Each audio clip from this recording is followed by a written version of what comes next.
پرسیارێک دەڵێ گوێم لە مامۆستایەکی ئاینی بوو ئینکاری لەوە دەکات کە جن بچێتە لاشەی ئینسانەوە یاخود مرۆڤەوە. تا چەند ئەم قسەیە ڕاستە؟ ئەم بابەتە گرینگە براکانم. لە کۆن و تازە ئەم بابەتە بەیناوبەین خەڵکانێک ئەیڕۆژێنن، بەڵام ئێستا زیاتر خەڵکانێک پێیابوونە بە حیساب مامۆستان موسڵمانن، بەڵام ئینکاری ئەوەکەن کەوە جن بچێتە لاشەی مرۆڤەوە. ئایا بەڵگە هەیە لەسەری؟ بێگومان بەڵگە زۆر هەیە لەسەر ئەوەی کەوە جن ئەو توانایی هەیە کەوە بچێتە لاشەی مرۆڤەوە. لە قورئانە هاتووە و لە فەرمودەی پێغەمبەری خوا صلی الله عليه وسلم واردە و هاتووە. ئەی چێ ئینکاری کردووە؟ ئەوانەی کە ئینکاریان کردووە بەشێک لە معتەزیلە، نەک هەمویان، ئاگادار بن بۆی زوڵمش لە هەمویان نەکەین. بەشێک لە معتەزیلە لەوانە ئەبوو هاشم الجەبائی یان جوبائی ئینکاریەکات، وتابعه بعض المتكلمين وكو شيء لأشاعرة وكو إمام بيضاوي وكو قفال وكو فخر رازي وكو غزاليش. أوانش دوا بدواي بشيك لمعتزلة كجبائي دلي جنوكا ناتشة لا شيء مروفو، وإلا هي لمعتزلة دلين بلي أتشة لا شيء مروفو. لو أنا أبو عبيد عمرو بن عبيد ولقر القاضي عبد الجبار الهمذاني كهردو كان معتزلين، ويشي كان هردو كان لسرقوركاني معتزلة فكري اعتزال، والله أوان إنكاري ناكن. أما لقديم أوان إنكاري أنا كرت وكو عثمان جبائي، والله أمر خلقانك بيدابون عقلانين، خلقانك دلين بعقلي خومان جنوك ناچێتە لاشەی ئینسانەوە، ناچێتە لاشەی ئینسانەوە.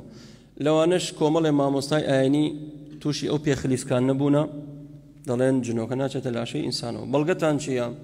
ئەڵێەوە تا شەیطان بۆ خۆی ئیعترافەکە لە ڕۆژی قیامەت بەدەم خۆی ئەڵێ من هیچ سوڵتانێکم نەبوو بەسەر مرۆڤەکان، من توانای ئەوەم نەبووە کە مرۆڤەکان تێک دەم و بچمە لاشەیانەوە. بەڵام لە وەڵامدا دەڵێن چی؟ ئەڵێن هەرو ئاەتە تەکمیلە بکە، هەرو ئاەتە تەکمیلە بکە، وەکو کەسانە مەبن کاتێک ئەڵێ لا تەقرەبوا الصەلاتە، نێزیکی نوێژ مەبەوە. ئەی باشە تەکمیلەی کە، خوای تەعالا فەرمێ چی؟ وأنتم سکارى یان فەوەیل للمصەلین، خوای تەعالا فەرمێ وەیل بۆ نوێژ خوێنان. ئەی باشە تەکمیلەی کە الذين هم عن صلاتهم ساهون، ئەوانی کەوا نوێژەکانیانەکەن بۆ خۆیان نییە، بۆ ڕیایەنە. کەواتە ئەمان دێن بەشێک لە ئاەتەکە باسەکەن، پشتی ئاەتەکە باز ناکەن. بابین ئاەتەکە بخوێنینەوە. خوای تەعالا فەرمێ لە سوورەتی النەحل فەرمێ فإذا قرأت القرآن فاستعذ بالله من الشيطان الرجيم. کاتێ قورئانت خوێنا استعذ بالله، بڵێ أعوذ بالله من الشيطان الرجيم، بۆ ئەوەی وەسوەسەت بۆ نێنێت لێت تێک نەدات. باشە إنه ليس له سلطان عليهم، شيطان هيت سلطان شينية بسر مروفكاندا، وعلى ربهم يتوكلون. واتا ناتوان شيطان ظال بسر أو مروفاني كوا باوردارنو وتوكل نسر خوايا. أي شيتر إنما سلطانه على الذين يتولونه وهم به مشركون.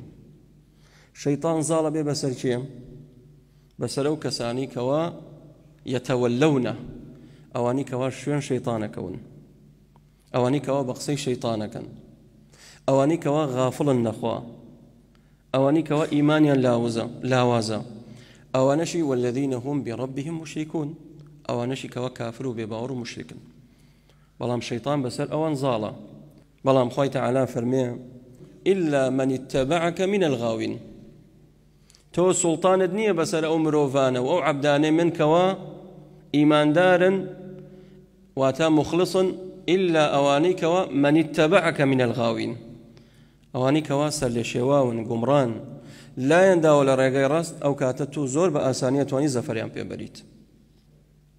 وبلغش زورا لسنة بيغمري خاصة ولا آيات شاتوا الذين يأكلون الربا لا يقومون إلا كما يقوم الذي يتخبطه الشيطان من المس أواني كوا لدنيايا سوخور رباخور لروج قيامتها شون خوي قورا حشريانك وكت شون كسيق لدنيا كالذي يتخبطه الشيطان من المس شيطان دسي ليه وشينيت كسيق شون شيتا بيو في ايجري وبركم ايجري لروج قيامت او حشريانك إمامي قرطبي فرمي بلغي لسروي كوا جنوكاشة لا شيء إنسانه يام بيغمري خاصة وصلا فرمي إذا تثاءب أحدكم أجا كسيق لإيوه بايوش كيدا فليضع يده على فيه بعد أزنا تبان دمي فإن الشيطان يدخله شيطان داخلي دم يبيع أشياء ناو جاني مش هو كاريك زوجة لناو نيوجايا كاتيك بايوش كادي دزناني تبان دم الشيطان ديت جوره إن الشيطان يجري من بني آدم مجرى الدم لناو دماري إنسان ديتو أروات بيغمري خواه صلى الله عليه وسلم منالي شان بولاي هاورد توشي فيو بركم وصرع بو دايشي هاوردي بولاي فرمي كركم نخوشة بيغمري خواه صلى الله عليه وسلم فرمي اخرج عدو الله إني رسول الله اخرج يعني شي درشو كواتا لجانيتي بلغ زور هاتو لسري أما أمره خلقانك بعقلي خويا بلين ولا ناتشت لا شيء إنسانه شو ناتشت لا شيء إنسانه جنوك عقل ما نايقري لأن عقلي تو خللي تاعي إما تسليمي قرآن سنة بين كجنوك أتشت لا شيء إنسان هو كاركاني شين هو كاري زورا هني شمان باسكت لو أنا ابن تيمية رحمة خويا يقول لي بيد فرمية زور جار جنوك انتقامكات كابراتشت سرقاو نالي أعوذ بالله من خبث والخبائث فأنا ناقريت أخوي يقول للشيطان بويا كاتيك ميزة بسر جنوكا انتقامك هذا تجاني يا أنا شتا حمام خويا شواد بسم الله ناكات أو قر مكانتوا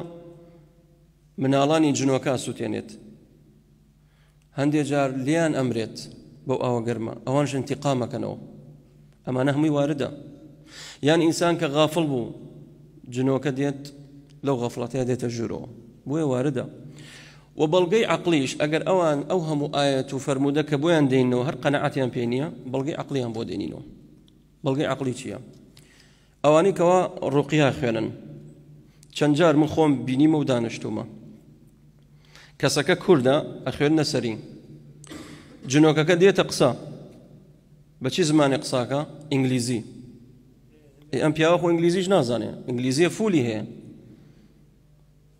یان بە عەرەبی قساکە ئەمە هەر کوردە عەرەبی هەن نازانێت یەک ڕۆژانیش نەچۆتە مەدرسەش من خۆم بینیم بە چاوخم دوای لێم پرسی دوای ئەوەی کە خوای گەورە شیفایدا تو بە ئینگلیزی قسەت کرد لە ئاگام لە خۆم نییە ئینگلیزی چی من ئینگلیزیە نازانم یەک کەلیمە نازانم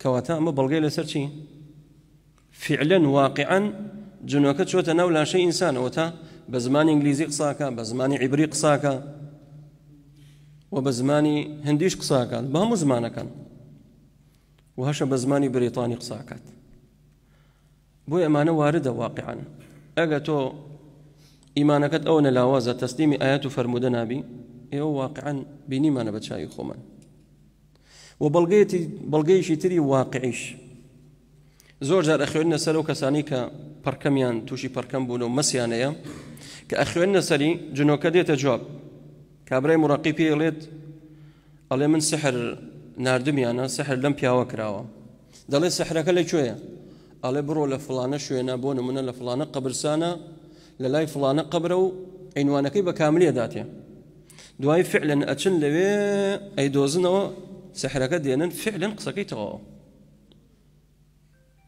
كواتا واقعا هيا أو نش إنكاريا خلقان يكن ياخذ أوتا أهل بدع قمران وبنام دخوه هداية يندا يا نوتا جاهل نفاما دواكن لخوي قرا أو نش هداية والله أعلم.